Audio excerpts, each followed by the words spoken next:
Xi Jinping banner ripped on a flyover in Beijing. Recently, on a bridge somewhere in Beijing, a man ripped off a giant official banner there, and the part that was torn off happened to be the characters Xi Jinping. Netizens have commented, saying, "Where is the bridge guard? Negligence. The person should be fired." The video shows a large banner hanging on a Beijing flyover that reads, "Guided by Xi Jinping Thought on Socialism with Chinese Characteristics in the New Era. Strive harder."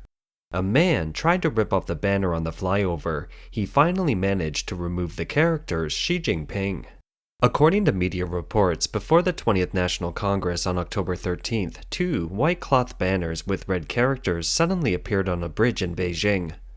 One read, "No nucleic acid testing but food, no lockdowns but freedom, no lies but dignity, no cultural revolution but reform, no leaders but votes, no slaves but citizens."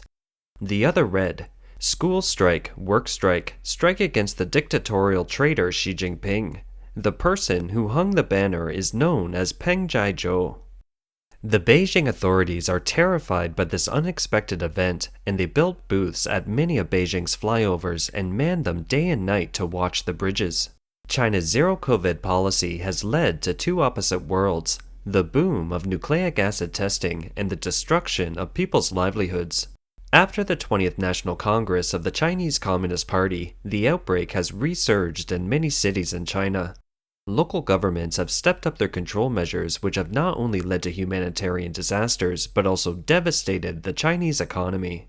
An online video shows a crowd of people waiting for nucleic acid tests in Guangzhou on October 28th. Without negative nucleic acid results, their health codes will change color, making it difficult for them to get around, losing what little freedom they have. However, other than nucleic acid testing sites, major commercial areas in Guangzhou are empty, with most stores closed for business. The owner of a store on the pedestrian street of Beijing Road in Guangzhou told the media, "There is basically no business now, and many storefronts are empty. A lot of them have quit. They can't go on, and many of the shops here are difficult to rent out even at no transfer fee to others." According to Bloomberg, from January to September 2022, the budget deficit at all levels of the Chinese government reached a record high of 7.16 trillion RMB. Under the zero-COVID policy, many places' subway passenger traffic, people's travel, and cargo volume by sea and land deteriorated in October. China's economy is entering a slowdown in the fourth quarter.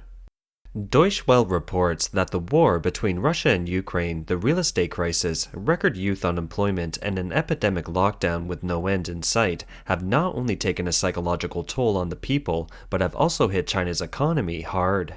The endless control measures have led to a buildup of public discontent, and more people are revolting. On the night of October 27th, a chorus of a pop song was heard over the fenced-off Guangdong University of Technology.